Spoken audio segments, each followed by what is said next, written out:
रानी लक्ष्मीबाई, अहिल्याबाई होलकर, रज़िया सुल्तान, रानी दुर्गावती, इन सब के बारे में तो आप सभी ने सुना है, पर क्या आपने मुलागाभोरु का नाम सुना है? मुलागाभोरु एक आहोम प्रिंसेस थी जो आहोम राजा स्वर्गदेव सुहुंगमुंग की बहन और आहोम नोबल फ्रासेंगमुंग बोरगोहाई की पत्नी थी। आहोम राजा सुहुंगमुंग को स्वर्गनारायण या दिहिंगिया रोजा के नाम से भी जाना जाता है। स्वर्गनारायण का रेन आहोम के 600 साल के सुनहरे इतिहास में एक बहुत ही क्रूशियल पीरियड माना जाता है। इन्हीं के रेन में पहली बार असम में शाका कैलेंडर को अडॉप्ट किया गया था। स्वर्गनारायण ने अपने राजकाल में नौगा रिवोल्ट्स को दमन किया, कौसारे किंगडम और सुटिया किंगडम तक आहोम साम्राज्य को एक्सपेंड किया और मोस्ट इम्पॉर्टेंटली असम में हुए टुर्बक के इन्वेजन को भी रोकने में वो सफल रहे। स्वर्गदेव सुहुंगमुंग के एक स्टेप ब्रदर थे जिनका नाम था कॉन्सेंग।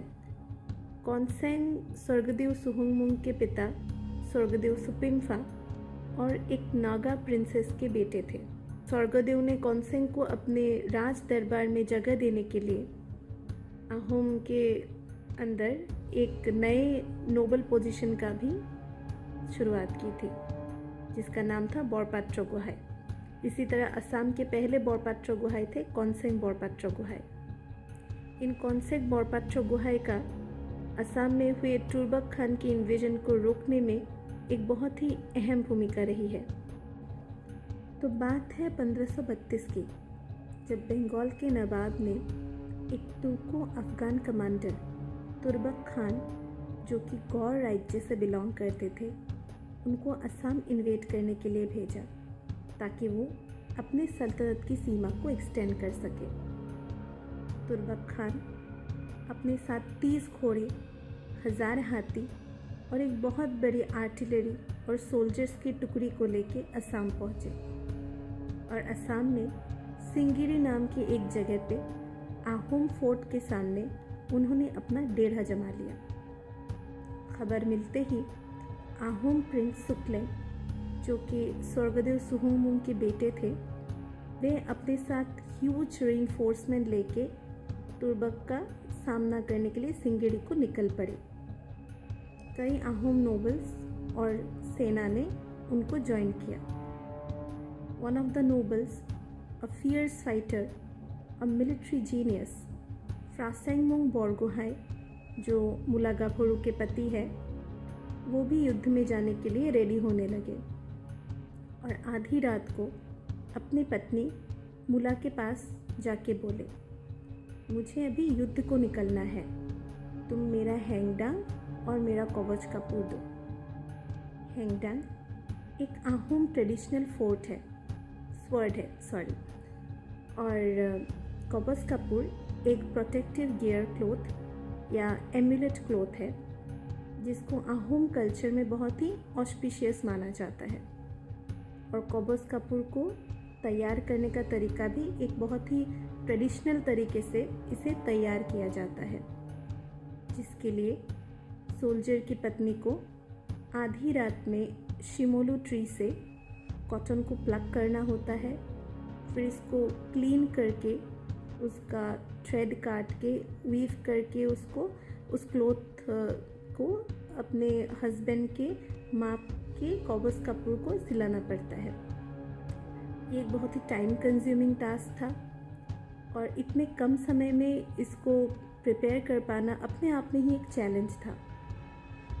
और उसी टाइम मुलागाभोरु मेंस्ट्रुएट कर रही थी, यानी कि मुलागाभोरु अपनी पीरियड्स में थी। उस समय के आहोम समाज में एक मेंस्ट्रुएटिंग वुमन को इम्प्योर माना जाता था और वो कवच कपूर प्रिपेयर करने जैसे एक ऑस्पिशियस टास्क को नहीं परफॉर्म कर सकती थी। इसी वजह से मुलागाभोरु ने अपने पति से रिक्वेस्ट किया कि बंगोहरदेव, आप 2 दिन बाद चले जाइए युद्ध के लिए ताकि मैं अपने हाथों से आपको हैंगडांग और कवच कपूर दे सकूं।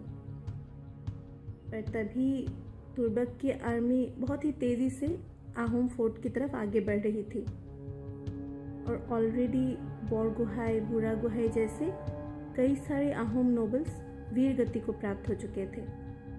यही टाइम था जब मातृभूमि को फ्रासेंगमुंग जैसे एक फियर्स फाइटर की ज़रूरत थी। तो फ्रासेंगमुंग ने अपनी पत्नी को बोला कि मूला, अभी देश को मेरी ज़रूरत है और मैं युद्ध में जाने के लिए अभी देर नहीं कर सकता। मैं बिना कवच कपूर के ही अपना हैंगडांग उठा के युद्ध के लिए निकल रहा हूँ और तुम्हारा प्यार ही मेरा रक्षा करने के लिए काफ़ी है।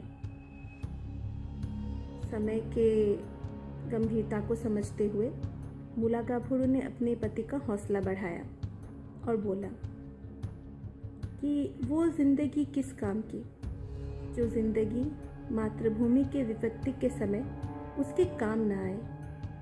असम के आसमान में काले बादल छाए हुए हैं, आप जाइए और मातृभूमि की रक्षा कीजिए।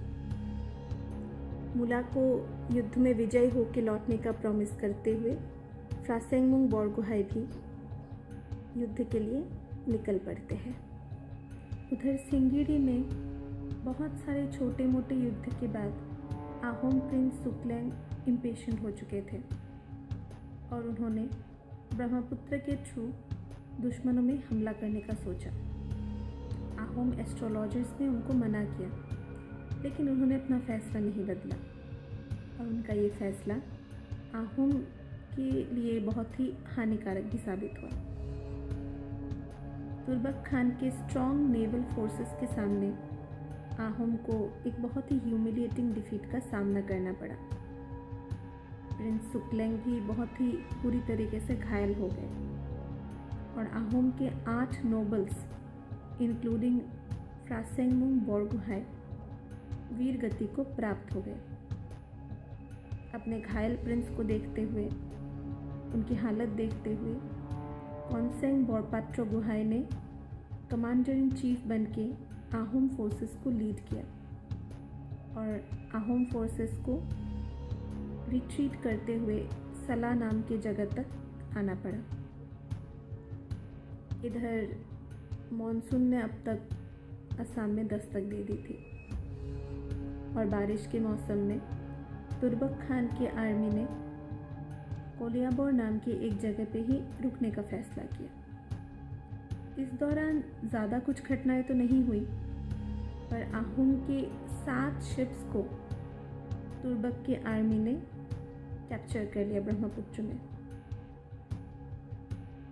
उधर लास्ट टाइम की ह्यूमिलिएटिंग डिफीट से सीखते हुए आहोम ने अपने नेवल फोर्सेस को स्ट्रॉन्ग करने के लिए जुट गए और उन्होंने 700 शिप्स को भी रेडी कर लिया। इस बार पड़ोसी कौसारी किंगडम ने भी आहोम को ज्वाइन किया, पर लास्ट टाइम की डिफीट ने आहोम सोल्जर्स के मनोबल को पूरी तरीके से तोड़ दिया था। अपने घायल प्रिंस सुक्लैंग की हालत देखकर और साथ ही अपने नोबल्स बोरगोहाई, बुरागोहाई आदियों के मृत्यु की खबर पाकर आहोम के सारे सेना बहुत ही डीमोटिवेटेड हो चुके थे और ऐसे डीमोटिवेटेड सेना बल के साथ तुर्बक खान के स्ट्रॉन्ग आर्मी को हरा पाना लगभग नामुमकिन सा लग रहा था। उधर दूसरी तरफ फ्रासेंगमुंग बोरगोहाई की मौत की खबर मुलागाभुरु तक पहुंच गई थी।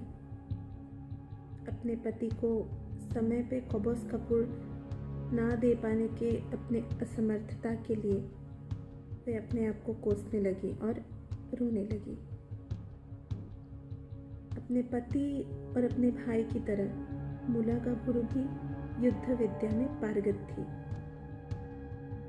अपने पति को खोने का दुख और प्रतिशोध के क्रोध में आके उन्होंने खुद युद्ध में भाग लेने का सोचा और तुर्बक खान को हरा के अपने मातृभूमि को प्रोटेक्ट करने का भी संकल्प लिया। मुलागाभुरु के साथ ही कई अन्य आहोम महिलाओं ने भी तुर्बक खान के विरुद्ध युद्ध में भाग लेने का निर्णय किया, जिनमें जयंती, प्रमिला और ललिता का नाम प्रमुख है। मुलागाभुरु ने अपनी सहेली आहोम महिलाओं को युद्ध में भाग लेने के लिए प्रोत्साहित करते हुए कहा, चलो बहनों, अपना अपना हैंगडांग उठाओ और आगे आओ। अपने मातृभूमि की सुरक्षा के लिए हमें युद्ध में कूदना ही पड़ेगा। मुलागाभुरु के नेतृत्व में आहोम के इस महिला सेना दल ने काफ़ी विगरसली तुर्बक के आर्मी के साथ फाइट किया और कई दुश्मनों को मार गिराया। आहोम महिलाओं का ऐसा रौद्र रूप देख के दुश्मन भी घबरा गए। मुलागाभुरु ने खुद 4 दिन तक बिना रुके दुश्मनों से ब्रेवली लड़ती रही। चौथे दिन मुलागाभुरु का सामना हुआ तुर्बक खान से। अपने पति के कातिल को अपने सामने पाके वे क्रोध से तिलमिला उठी और उन्होंने तुर्बक खान को कन्फ्रंट किया।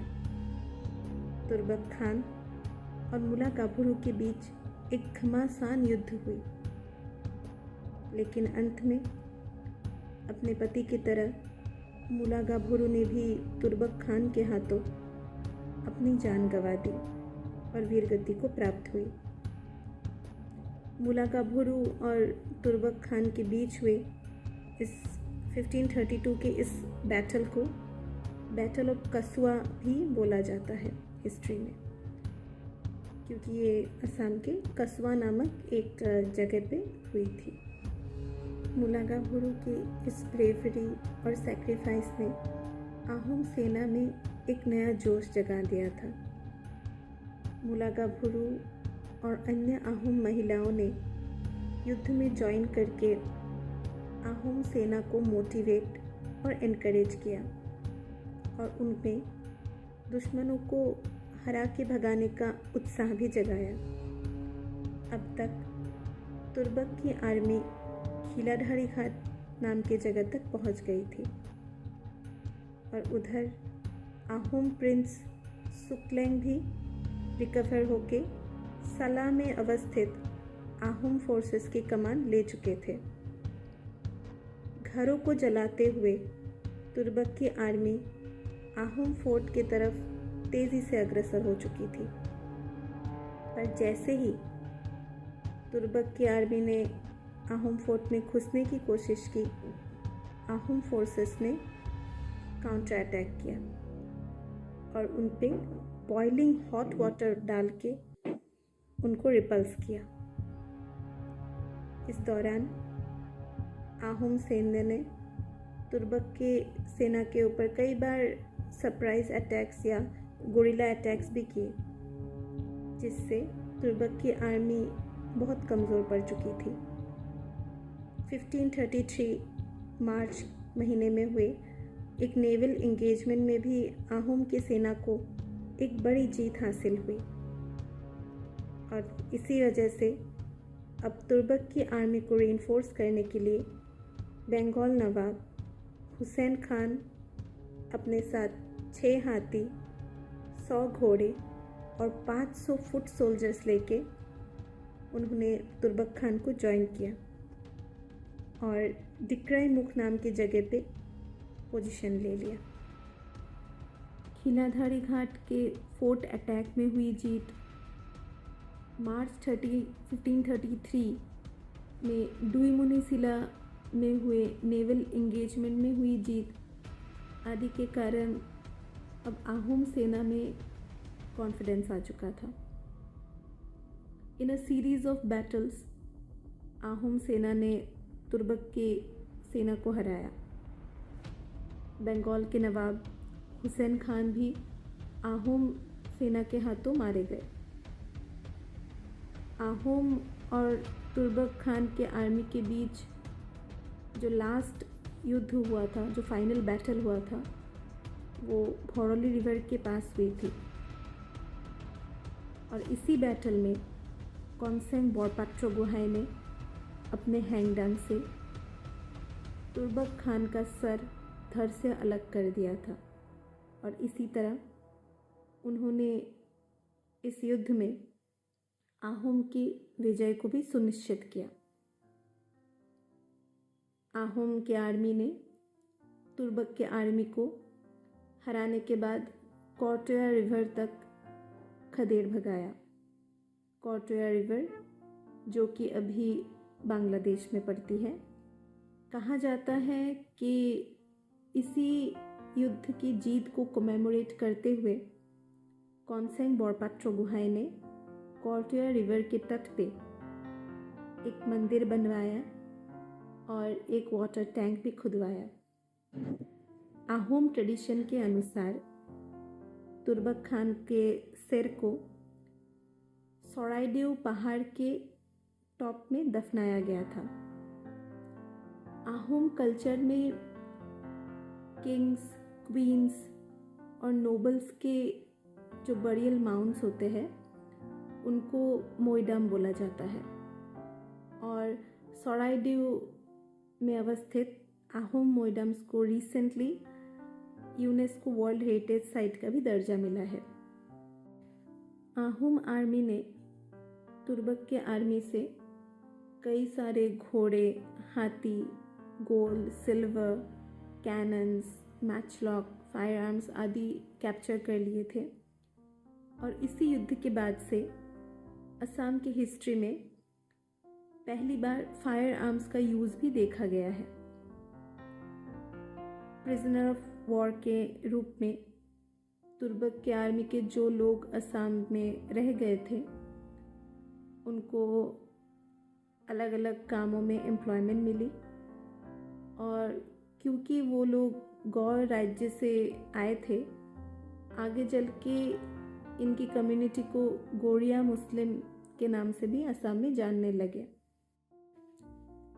नांग मुलागाभुरु के त्याग, बलिदान और शौर्य की कहानी को याद करते हुए हर साल 29 मई को असम में मुलागाभुरु डे सेलिब्रेट किया जाता है और इसी दिन कुछ सिलेक्टेड असमीज महिलाओं को जिन्होंने असमीज सोसाइटी, एजुकेशन, लिटरेचर या वुमेन एम्पावरमेंट के क्षेत्र में आउटस्टैंडिंग कंट्रीब्यूशन दिया है, उनको वीरांगना मुलागाभुरु अवार्ड से भी नवाजा जाता है।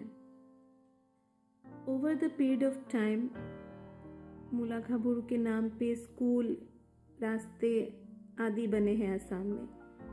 असम के थिएटर्स में मुलागाभुरु के नाम पे नाटक भी परफॉर्म होते हैं, पर शायद आज भी मुलागाभुरु की कहानी, उनकी वीरता की इस गाथा को असम के बाहर भारत में लोग जानते भी नहीं हैं। भारत में कई लोगों ने मुलागाभुरु का शायद नाम भी ना सुना हो और मुलागाभुरु की कहानी असम के सीमा के बीच ही बंध के रह गई है।